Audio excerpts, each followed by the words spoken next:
berdoa mulai. Selesai.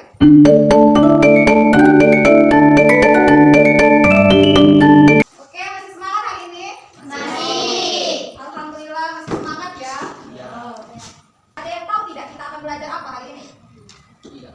Jadi, hari ini kita akan belajar tentang kehidupan sosial ekonomi masyarakat Indonesia.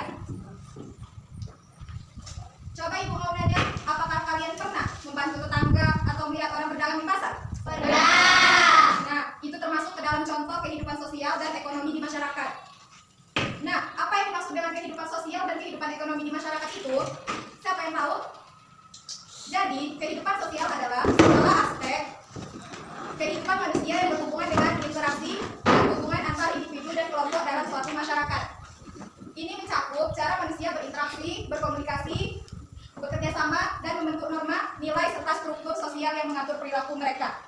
Secara sederhana, kehidupan sosial adalah bagaimana manusia hidup bersama, saling memengaruhi, dan membentuk masyarakat, seperti rukun dan gotong royong, banyak ragam, dan adat bentik. Seperti yang di papan tulis, gambar 1 yaitu rukun dan gotong royong. Orang Indonesia suka membantu satu sama lain, menjaga hubungan baik dengan keluarga dan tetangga, seperti di papan tulis gambarnya. Terus banyak ragam. Apa itu banyak ragam? Indonesia banyak suku, agama, dan budaya berbeda-beda, tapi mereka hidup bersama. Terus adat. Apa itu adat? Setiap daerah punya aturan dan kebiasaan sendiri yang harus dihormati. Seperti yang di gambar, mereka berbeda-beda adatnya, budayanya, tapi mereka tetap satu. Sedangkan kehidupan ekonomi adalah segala kegiatan manusia yang berhubungan dengan produksi, distribusi, dan konsumsi barang dan jasa dalam suatu masyarakat. Ini mencakup cara manusia memenuhi kebutuhan material mereka, seperti makanan, pakaian, tempat tinggal, dan kebutuhan lainnya melalui kegiatan ekonomi. Contohnya seperti yang di papan tulis, bertani. Banyak orang Indonesia bekerja sebagai petani. Mengapa orang Indonesia banyak jadi petani? Karena tanah di Indonesia itu subur dan iklimnya bagus, cocok untuk tanam berbagai tanaman. Tradisinya turun-temurun. Banyak keluarga sudah bertani dari dulu. Banyak lahan masih ada, banyak tempat untuk bertani, cari nafkah, dan didukung pemerintah. Terus, apa hubungannya? Kehidupan sosial dan ekonomi saling memengaruhi. Misalnya, gotong royong bisa membantu ekonomi karena kerja sama bikin usaha. Kalau ekonomi maju, orang bisa sekolah lebih tinggi dan hidup lebih baik. Nah, intinya masyarakat Indonesia itu beragam, tapi rukun ekonominya banyak, bertumpu pada pertanian dan usaha kecil. Dan kehidupan sosial serta ekonomi saling memengaruhi. Selanjutnya, coba siapa tahu apa peran dan masyarakat dalam kehidupan sosial ekonomi? Coba, siapa yang tahu? Jadi, peran keluarga dan masyarakat itu sangat penting dalam kehidupan sehari-hari. Mengapa? Keduanya memberikan pengaruh besar terhadap perkembangan individu, sosial, dan ekonomi. Mengapa demikian? Karena keluarga itu sebagai rumah pertama, tempat kita belajar nilai-nilai baik dan buruk. Selanjutnya, keluarga itu sebagai pelindung, sebagai guru pertama, sebagai penyedia, dan sebagai perawat yang merawat kesehatan kita.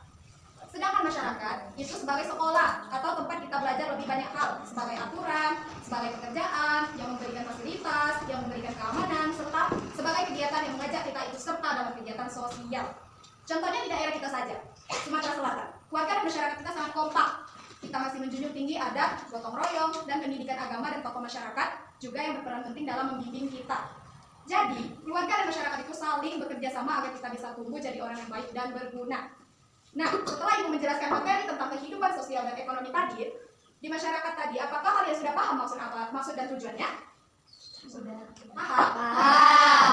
Nah, jadi intinya, kalau sosial baik, misalnya masyarakat rukun, pendidikan dan kesehatan bagus, maka suasana jadi nyaman untuk berkembang ekonomi. Kalau ekonomi kuat, masyarakat punya cukup uang, kesempatan kerja dan fasilitas, maka kehidupan sosial akan jauh lebih baik. Keduanya harus seimbang. Mengapa? Karena jika salah satu jelek, maka masyarakat tidak akan bahagia dan sejahtera. Contohnya pendidikan yang bagus, bisa bikin orang punya skill kan? Ya. Jadi bisa cari uang lebih baik kan? Kalau kehidupan bagus, orang bisa bekerja lebih produktif. Kalau aman dan rukun, investasi dan usaha jadi lancar. Jadi, agar masyarakat bahagia dan makmur, kehidupan sosial dan ekonomi harus berjalan bersamaan. Nah, selanjutnya Ibu akan memberikan kalian tugas untuk dikerjakan di rumah ya. Coba buka bukunya.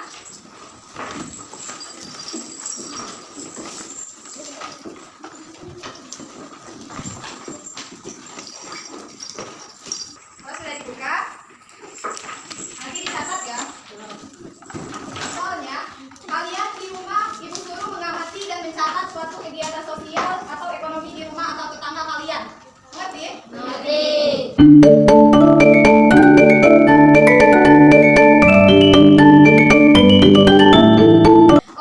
pelajaran kita akhiri dulu sampai di sini. Sebelum kita mengakhiri pelajaran kita hari ini, coba Ibu mau nanya, bagaimana kita bisa lebih peduli terhadap lingkungan sosial ekonomi? Ayo, siapa yang tahu? Jadi, cara kita bisa lebih peduli terhadap lingkungan sosial ekonomi yaitu dengan pertama, cari tahu. Dengan pelajari masalah-masalah yang ada biar kita ngerti apa yang terjadi. Yang kedua, coba belanja di dekat rumah. Beli barang di toko atau warung punya tetangga biar uangnya muter di sekitar kita. Yang ketiga, coba bantu orang lain. Kasih sumbangan atau sukarelawan di tempat yang bantu orang susah. Yang keempat, coba kalian beli yang baik, pilih barang yang berkualitas baik. Yang kelima, hemat. Dan yang keenam, ikut pemilu. Ketujuh, bantu anak sekolah. Kedelapan, adil. Kesembilan, kasih bantuan langsung. Dan yang terakhir, ngobrol. Ajak teman dan keluarga ngomongin masalah-masalah ini biar makin banyak yang peduli. Dengan melakukan hal-hal kecil ini, kita bisa bikin lingkungan kita jadi lebih baik untuk semua orang. Nah, pelajaran hari ini kita cukupkan sampai di sini dulu ya. Tetap semangat belajar dan jangan lupa kerjakan PR-nya ya. Iya. Sampai ketemu lagi. Kita akhiri dengan berdoa lagi, berdoa dalam hati. Angkat tangannya, berdoa mulai. Selesai. Ibu akhiri. Wassalamualaikum warahmatullahi wabarakatuh.